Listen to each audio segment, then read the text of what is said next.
and welcome back to my film and TV channel and my little feature coming soon, where we have a look at what's coming to your favourite streaming sites, what's coming on at the cinema over a set period. Today we're going to look at up to the 29th of November 2022. So let's see, not comprehensive by any means, but an idea of something perhaps for you to look forward to. Lots of stuff I'm looking forward to anyway, so we'll have a look at that. Please, if you are new to the channel, please push that subscribe button, push the bell notifications, all these vlogs that are coming out. Join the team, great to have you on board, spread the word of course.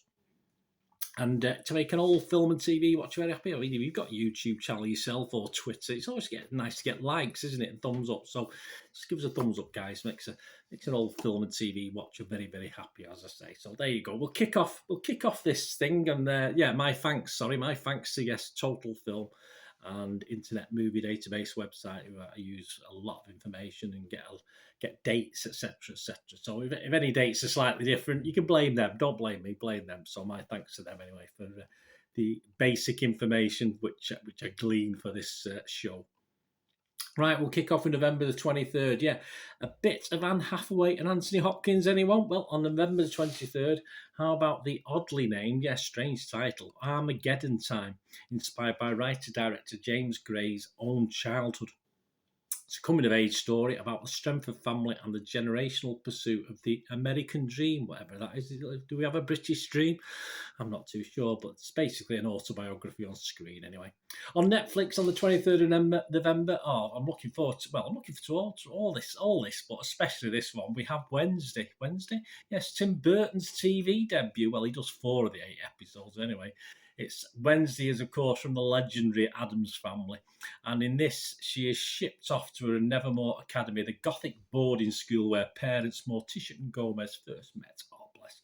Jenna Ortega plays the lead, and 90s Wednesdays, Christina Ricci also stars as a teacher.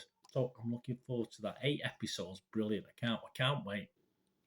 A trip to the cinema. How about a trip to the old pictures? Well, we used to call them the pictures here in the Northwest, in the UK. A trip to the cinema on the 23rd of November, and a fan of Mark Rylance. Well, why not take in Bones and All, a story of first love between Marin, played by Taylor Russell, a young woman learning how to survive on the margins of society, and Lee, played by Timothée Chalamet, an intense and disenfranchised drifter, as they meet and join together for a 1,000-mile odyssey. 1,000 miles, which takes them through the back roads, hidden passages and trapdoors of, yes, Ronald Reagan's America. It was a bit like Maggie Thatcher's, same sort of time, wasn't it? A Knives Out mystery, how about that? How about, not my favourite film, Knives, I must admit, the original, but Glass Onion, this is a continuation. This has got a limited release in the UK cinemas on the 23rd of November before streaming on Netflix on the 23rd of December, so a month later.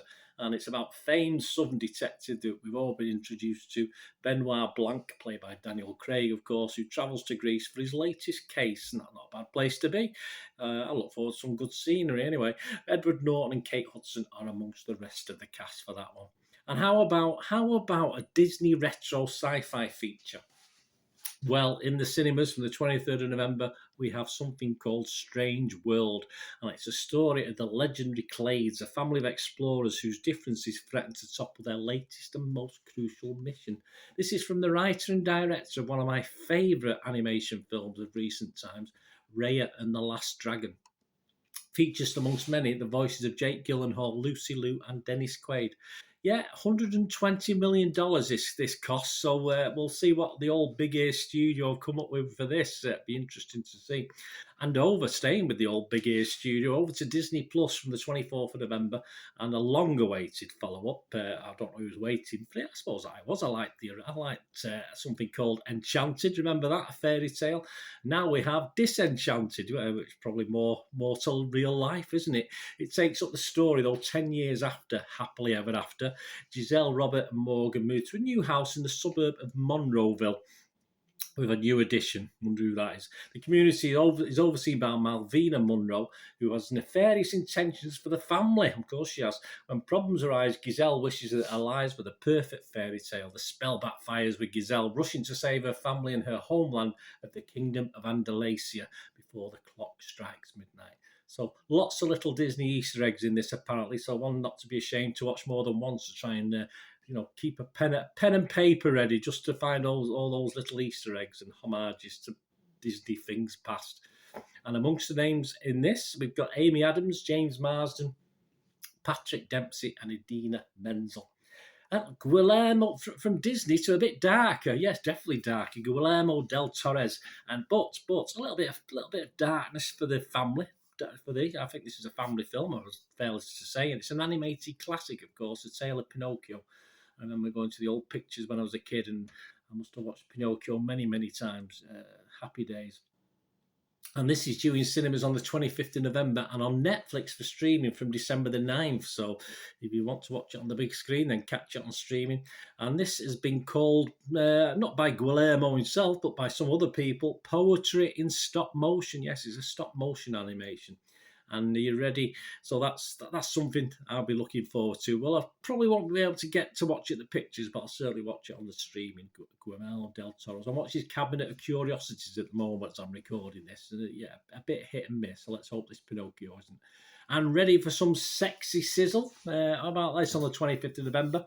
And this is over 100 years ago. And this thing was banned when it was first published as a novel here in the UK. It was banned for a long time. We have the latest sexy, simmering remake of Lady Chatterley's Lover. Emma Corrin plays Lady C, and Jack O'Connell as the equally naughty, feisty gamekeeper.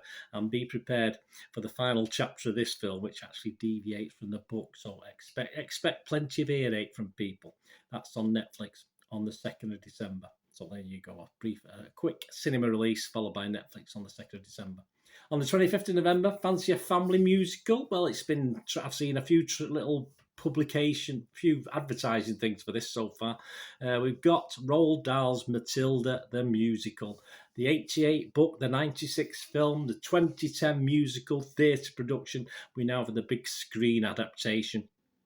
With Emma Thompson is Trunchbull, Alicia Ware is Matilda, and Lashana Lynch is the adorable teacher that we perhaps all wanted as kids, Miss Honey. Lovely. On November the 25th, again in cinemas, Anna Diop. Anna Diop is the nanny. Yeah, this is a bit darker. It's about an immigrant nanny, Aisha, who's piecing together a new life in New York City while caring for the child of an Upper East Side family. And she's forced to confront a concealed truth that threatens to shatter her precarious American dream. Well, you know, that American dream, again, I say, is it different to the British dream? I don't even think we've got them here in Britain, to be honest with you. This is a horror thriller that mixes stressful married life with nasty African spirits. What more could we ask? I mean, where is Mary Poppins when you need her? And also at the pictures on the 25th of November, based on true events. Yes, we've been here before. I've seen a streaming film fairly recently. New York Times reporters Megan Twohey and Jodie Cantor break one of the most important stories in a generation, a story that helped launch the #MeToo movement and shattered decades of silence around the subject of sexual assault in Hollywood. Yes, another take on the Harvey Weinstein story, dealt sensitively enough by director Maria Schrader, so we are told, includes some actual skin-crawling tape recordings as well. So there you go, guys. Thanks for joining me. Let me know what you're looking forward to watching, or anything as I say, it's not comprehensive, anything I might have missed. And give me a kick and say, oh, Bernard, you forgot about this. It'll be great to hear from you, or any of those things you're particularly looking forward to. And next time, we're looking forward to things coming out from the 30th of November 22 as we get to near Christmas. So please leave us your comments. It'd be great to hear from you. Until we meet again, that's one thing, don't we? Please stay safe, everyone. Thanks for watching. Bye for now.